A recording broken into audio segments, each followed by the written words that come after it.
l'honneur d'assister à cette cérémonie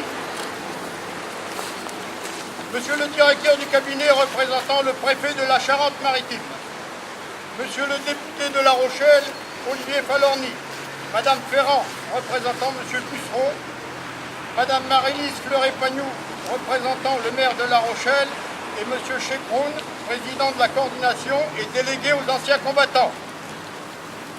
Madame Claudine Kerbela, directrice de l'Office national des anciens combattants. Le lieutenant-colonel Frédéric Dupont, représentant le général commandant les écoles de la gendarmerie. Monsieur le lieutenant Giovanni Sistal, représentant le directeur de l'école de gendarmerie de Rochefort. Repos et le sacrifice. Mesdames, messieurs les élus, messieurs les officiers, mesdames, messieurs les présidents d'associations patriotiques, mesdames, messieurs, chers amis, chers anciens, je vous remercie tous d'être présents ce jour du souvenir. Le commandant Élie Denoy de Saint-Marc a sublimé dans cette phrase ce qu'est l'esprit du sacrifice. L'homme est quelque chose qui vaut la peine d'être dépassé. Et le dépassement suprême, c'est de risquer sa vie pour quelque chose que l'on croit supérieur à soi-même. Et c'est là où l'on trouve le mystère de la guerre et de ces hommes qui font de leur mort l'accomplissement de toute une vie.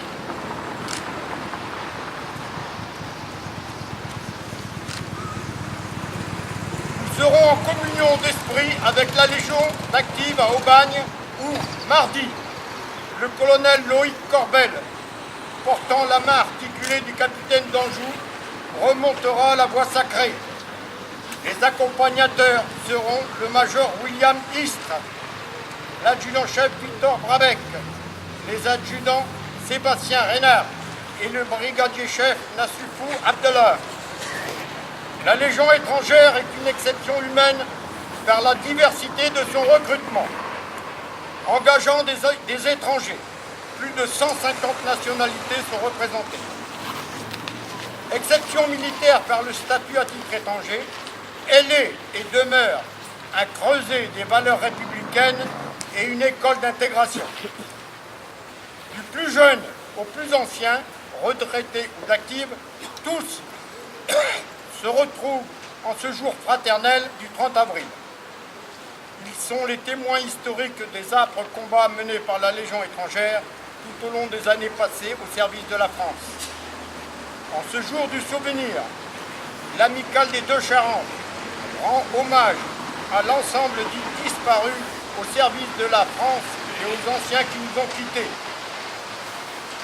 Chers anciens, quels que soient les aléas de la vie, sois fier de ton passé légionnaire.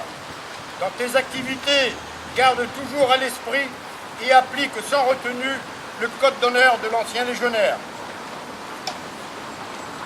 La cérémonie se déroulera de la façon suivante. Après la montée des couleurs, il y aura un dépôt de gerbes effectué par les autorités.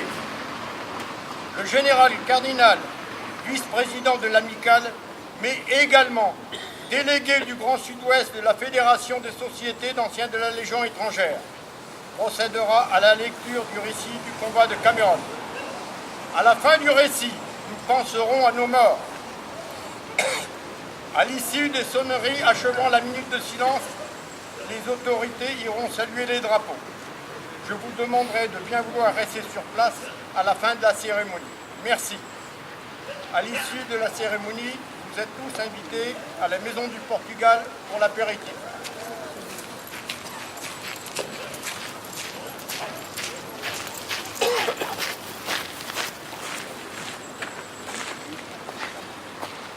Garde-vous! Attention! Bravo, 1, 2, 3.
Récit du combat de Cameroun.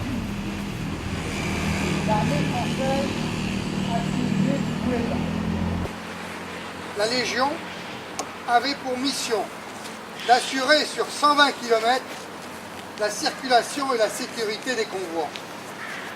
Le colonel Jeanne Ingros, qui commandait, apprend le 29 avril 1863 qu'un gros convoi emportant 3 millions en numéraire, du matériel de siège et des munitions était en route pour Puebla. Le capitaine d'Anjou, son adjudant-major, le décide à envoyer au devant du convoi une compagnie. La 3e compagnie du régiment étranger fut désignée, mais elle n'avait pas d'officier disponible. Le capitaine d'Anjou en prend lui-même le commandement et les sous-lieutenants Maudet, porte-drapeau, et Villain, veilleur, se joignent à lui volontairement. Le 30 avril, à 1h du matin, la 3e compagnie, forte de 3 officiers et de 62 hommes, se met en route. Elle avait parcouru environ 20 km quand, à 7h du matin, elle s'arrête à Palo Verde pour faire le café. À ce moment, l'ennemi se dévoile et le combat s'engage aussitôt. Le capitaine d'Anjou fait former le carré et tout en battant en retraite, repousse victorieusement plusieurs charges de cavalerie en infligeant à l'ennemi les premières pertes sévères. Arrivé à hauteur de l'auberge de Cameroun, vaste bâtisse comportant une cour entourée d'un mur de 3 mètres de haut, il décide de s'y retrancher pour fixer l'ennemi et retarder le plus possible le moment où celui-ci pourra attaquer le convoi. Pendant que les hommes organisent à la hâte la défense de cette auberge, un officier mexicain, faisant valoir la grosse supériorité du nombre, somme le capitaine d'Anjou de se rendre.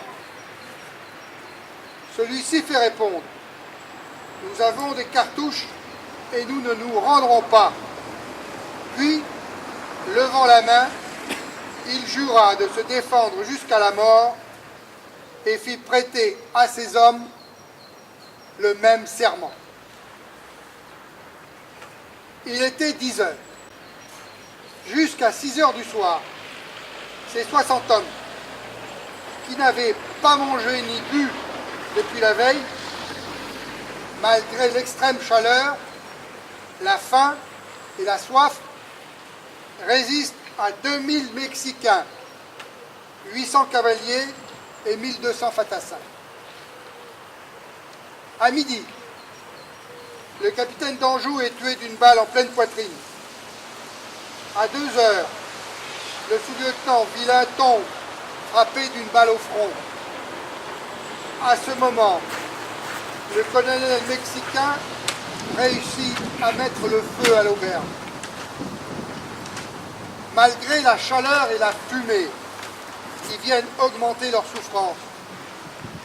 Les légionnaires tiennent bon. Mais beaucoup d'entre eux sont frappés. À 5 heures, autour du sous-lieutenant Maudet, ne reste que 12 hommes en état de combattre. À ce moment, le colonel mexicain rassemble ses hommes et leur dit de quelle honte ils vont se couvrir s'ils n'arrivent pas à abattre cette poignée de braves. Un légionnaire qui comprend l'espagnol traduit au fur et à mesure ces paroles. Les Mexicains vont donner un assaut général par les brèches qu'ils ont réussi à ouvrir. Mais auparavant, le colonel Milan adresse encore une sommation au sous-lieutenant Maudet. Celui-ci la repousse avec mépris. L'assaut final est donné. Bientôt, il ne reste autour de Maudet que 5 hommes. Le caporal Mène, les légionnaires Cato, Frenzel, Constantin, Léonard. Chacun garde encore une cartouche. Ils ont la baïonnette au canon. Et, réfugiés dans un coin de la cour, le dos au mur, ils font face à un signal qu'ils déchargent leur fusil à bout portant sur l'ennemi, et se précipitent sur lui à la baïonnette. Le sous-lieutenant Maudet et 2 légionnaires tombent, frappés à mort. Men et ses 2 camarades vont être massacrés quand un officier mexicain se précipite sur eux et les sauve. Il leur crie « Rendez-vous !» Nous nous rendrons si vous nous promettez de relever et de soigner nos blessés et si vous nous laissez nos armes. Leur baïonnette reste menaçante. On ne refuse rien à des hommes comme vous, répond l'officier. Les 60 hommes du capitaine d'Anjou ont tenu jusqu'au bout de leur serment. Pendant 11 heures, ils ont résisté à 2000 ennemis, en ont tué 500, 300 et blessé autant. Ils ont, par leur sacrifice, en sauvant le convoi, rempli la mission qui leur était confiée. L'empereur Napoléon III décida que le nom de Cameron serait inscrit sur le drapeau du régiment étranger et de plus, les noms de d'Anjou, Vilain et Maudet seraient gravés en lettres d'or sur les murs des Invalides à Paris.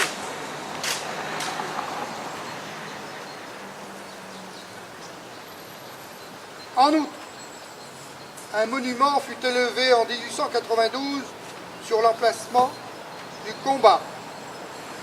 Il porte l'inscription « Ils furent ici moins de 60, opposés à toute une armée. La masse les écrasa. La vie, plutôt que le courage, abandonna ces soldats français. Le 30 avril 1863. À leur mémoire, la patrie éleva ce monument. Depuis lors, lorsque les troupes mexicaines passent devant le monument, elles présentent des armes.